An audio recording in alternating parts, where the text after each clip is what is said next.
Combien de francs les mines génèrent-elles comme recette au profit du budget de l'État? Les membres de la Commission des finances et du budget veulent en savoir davantage. Ils étaient sur le terrain du 28 au 31 août sur la mine d'Essakan.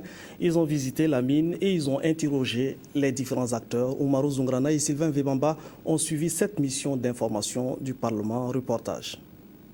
Guidé de la mine et de l'usine, rencontre d'échange avec les responsables de Ayamgol et Sakan SA, entretien avec des délégués du personnel, séance de travail avec les populations riveraines de la mine, visite de réalisation au profit des communautés auront meublé le séjour des députés membres de la Commission des finances et du budget dans cette mine industrielle. Les délégués des communautés qui apprécient positivement l'accompagnement de la mine souhaitent cependant voir l'État central s'impliquer davantage. Asakan, en tout cas, en ce qui le concerne, vraiment fait ce qu'il peut. Et pour certains de ces problèmes, Asakan nous dit chaque fois que c'est prérogative de l'État. Voilà ce qu'il allait ajouter seulement. On n'a qu'à regarder au niveau de l'Assemblée. En ce qui concerne les mines, puisque quand ils viennent pour occuper les terrains, il y a les terrains des cultures qu'ils occupent. Alors qu'au niveau de l'Assemblée, il n'y a pas une loi qui définit quand même voilà comment on compense un champ. Pour ce qui est des recettes minières, préoccupation au cœur de cette mission parlementaire, les responsables de Ayamgol ont relevé les apports directs et indirects de cette mine à faible teneur, dont la taille en fait cependant la seule de classe mondiale dans notre pays. Les paiements directs que Ayamgol et Sakan SA a fait aux différentes régies de l'État représentent la somme de 65 milliards de francs CFA.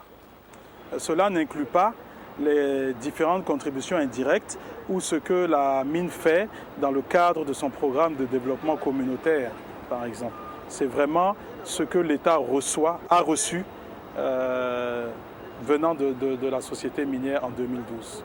Il faut aller au-delà des recettes qui sont versées dans le budget de l'État.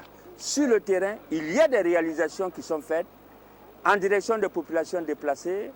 Et encore mieux, je dirais que ces recettes minières permettent de réaliser aussi bien les routes, des écoles, des dispensaires au profit de populations d'autres localités.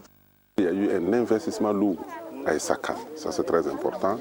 Ça nous a permis également de discuter avec les populations qui sont les bénéficiaires de l'installation de Sakan, avec les premiers responsables de Sakan, pour nous permettre, nous, en tant que membres de la Commission des finances, d'avoir l'ensemble des informations pour pouvoir mieux apprécier la contribution des recettes minières, non seulement pour le budget de l'État, également au profit de nos populations. En plus de permettre aux élus nationaux de préparer la session budgétaire, cette mission, à travers ses recommandations, devrait aider sociétés minières, travailleurs, communautés et État central à tirer un meilleur parti des richesses minières.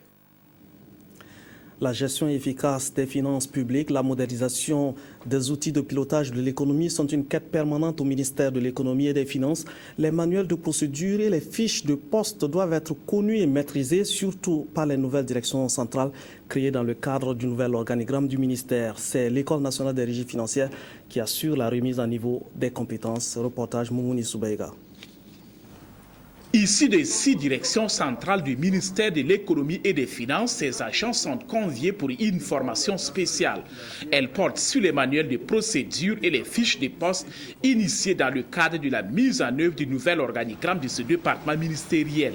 Nous avons été instruits par le ministre de l'économie et des finances de contribuer au renforcement des capacités, justement pour permettre justement le passage, je dirais donc, de l'ancienne formule à la nouvelle formule. C'est dans ce sens donc que nous avons contribué à élaborer des manuels de procédure et également donc des fiches de poste. Sont concernés donc d'abord les directeurs régionaux et provinciaux, les chefs de services administratifs et financiers, et les inspecteurs techniques, et puis je dirais tous ceux qui peuvent entrer dans ce dispositif-là pour permettre justement donc le démarrage effectif donc de ces travaux-là. La recherche de la performance et l'efficacité est le maître mot de ces réformes engagées ces dernières années au département de l'économie et des finances. Les manuels de procédure et les fiches de poste sont déterminants pour l'atteinte de ces objectifs et ces bénéficiaires de la formation seront chargés à leur tour de former les agents de leurs services respectifs.